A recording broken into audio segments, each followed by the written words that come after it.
Chapter 22. The Lord Chamberlain. At noon the Lord Chamberlain appeared. With a long, low bow and paper in hand, he stepped softly into the room.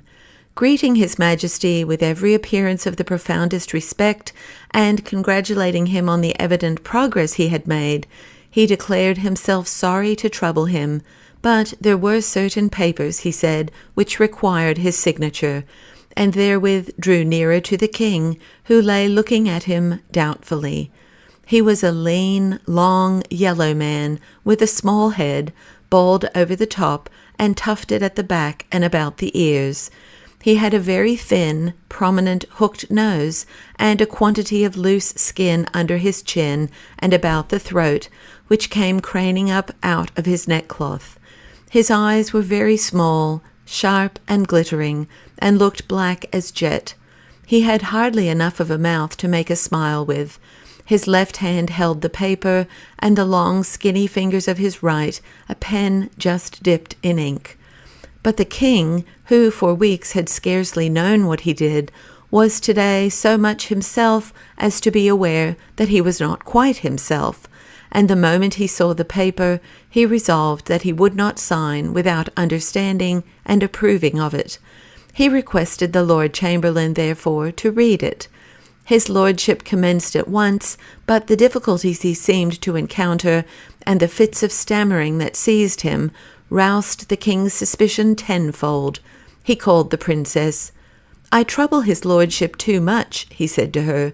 "You can read print well, my child. Let me hear how you can read writing. Take that paper from his lordship's hand, and read it to me from beginning to end, while my lord drinks a glass of my favourite wine and watches for your blunders." "Pardon me, your majesty," said the Lord Chamberlain, with as much of a smile as he was able to extemporize, "but it were 1,000 pities to put the attainments of her Royal Highness to a test altogether too severe. Your Majesty can scarcely, with justice, expect the very organs of her speech to prove capable of compassing words so long, and to her so unintelligible." "I think much of my little princess and her capabilities," returned the king, more and more aroused. "Pray, my lord, permit her to try." "Consider, your Majesty, the thing would be altogether without precedent. It would be to make sport of statecraft," said the Lord Chamberlain. "Perhaps you are right, my lord," answered the king with more meaning than he intended should be manifest, while to his growing joy he felt new life and power throbbing in heart and brain. "So this morning we shall read no farther. I am indeed ill able for business of such weight."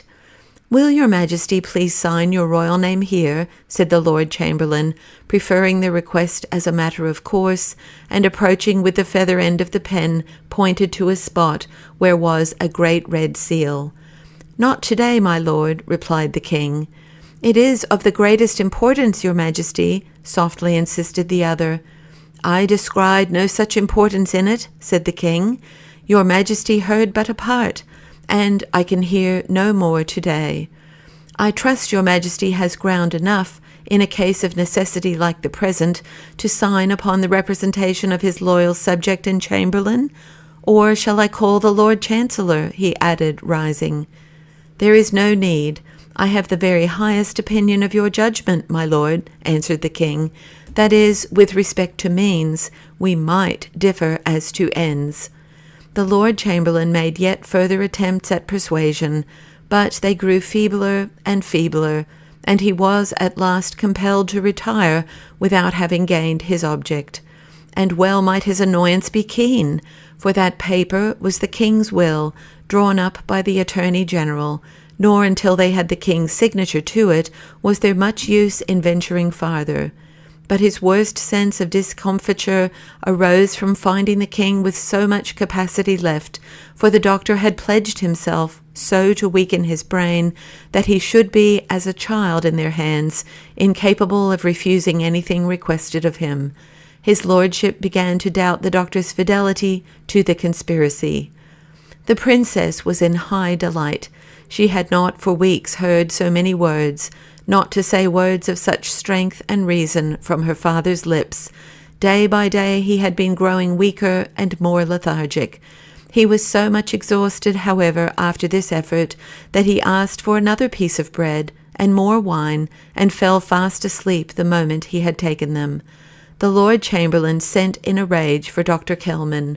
He came, and while professing himself unable to understand the symptoms described by his lordship, yet pledged himself again that on the morrow the king should do whatever was required of him. The day went on. When his Majesty was awake, the princess read to him one storybook after another, and whatever she read, the king listened as if he had never heard anything so good before, making out in it the wisest meanings. Every now and then he asked for a piece of bread and a little wine, and every time he ate and drank he slept, and every time he woke he seemed better than the last time.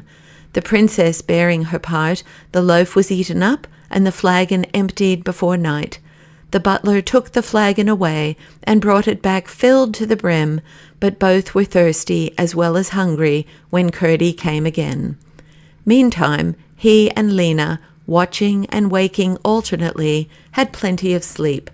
In the afternoon, peeping from the recess, they saw several of the servants enter hurriedly, one after the other, draw wine, drink it, and steal out, but their business was to take care of the king, not of his cellar, and they let them drink.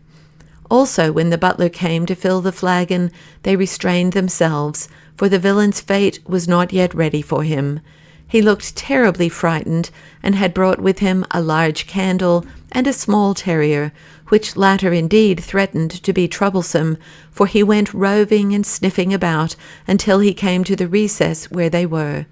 But as soon as he showed himself, Lena opened her jaws so wide and glared at him so horribly that, without even uttering a whimper, he tucked his tail between his legs and ran to his master. He was drawing the wicked wine at the moment, and did not see him, else he would doubtless have run too. When supper time approached, Curdie took his place at the door into the servants' hall, but after a long hour's vain watch, he began to fear he should get nothing, there was so much idling about, as well as coming and going. It was hard to bear, chiefly from the attractions of a splendid loaf just fresh out of the oven, which he longed to secure for the king and princess. At length his chance did arrive. He pounced upon the loaf and carried it away, and soon after got hold of a pie. This time, however, both loaf and pie were missed. The cook was called. He declared he had provided both. One of themselves, he said, must have carried them away for some friend outside the palace. Then a housemaid, who had not long been one of them, said she had seen someone like a page running in the direction of the cellar with something in his hands. Instantly all turned upon the pages, accusing them one after another. All denied, but nobody believed one of them. Where there is no truth, there can be no faith. To the cellar they all set out to look for the missing pie and loaf. Lena heard them coming, as well she might, for they were talking and quarrelling loud, and gave her master warning. They snatched up everything, and got all signs of their presence out at the back door before the servants entered. When they found nothing, they all turned on the chambermaid and accused her not only of lying against the pages, but of having taken the things herself. Their language and behaviour so disgusted Curdie, who could hear a great part of what passed, and he saw the danger of discovery now so much increased, that he began to devise how best at once to rid the palace of the whole pack of them. That, however, would be small gain, so long as the treacherous officers of state continued in it. They must be first dealt with. A thought came to him, and the longer he looked at it, the better he liked it. As soon as the servants were gone, quarrelling and accusing all the way, they returned and finished their supper. Then Curdie, who had long been satisfied that Lena understood almost every word he said, communicated his plan to her, and knew by the wagging of her tail and the flashing of her eyes that she comprehended it. Until they had the king safe through the worst part of the night, however, nothing could be done. They had now merely to go on waiting where they were till the household should be asleep. This waiting and waiting was much the hardest thing Curdie had to do in the whole affair. He took his mattock, and going again into the long passage, lighted a candle end, and proceeded to examine the rock on all sides. But this was not merely to pass the time. He had a reason for it. When he broke the stone in the street over which the baker fell, its appearance led him to pocket a fragment for further examination, and since then he had satisfied himself that it was the kind of stone in which gold was found, and that the yellow particles in it were pure metal. If such stone existed here in any plenty, he could soon make the king rich, and independent of his ill-conditioned subjects. He was, therefore, now bent on an examination of the rock, nor had he been at it long before he was persuaded that there were large quantities of gold in the half-crystalline white stone, with its veins of opaque white and of green, of which the rock, so far as he had been able to inspect it, seemed almost entirely to consist. Every piece he broke was spotted with particles and little lumps of a lovely greenish yellow, and that was gold. Hitherto he had worked only in silver, but he had read and heard talk, and knew, therefore, about gold. As soon as he had got the king free of rogues and villains, he would have all the best and most honest miners, with his father at the head of them, to work this rock for the king. It was a great delight to him to use his mattock once more. The time went quickly, and when he left the passage to go to the king's chamber, he had already a good heap of fragments behind the broken door.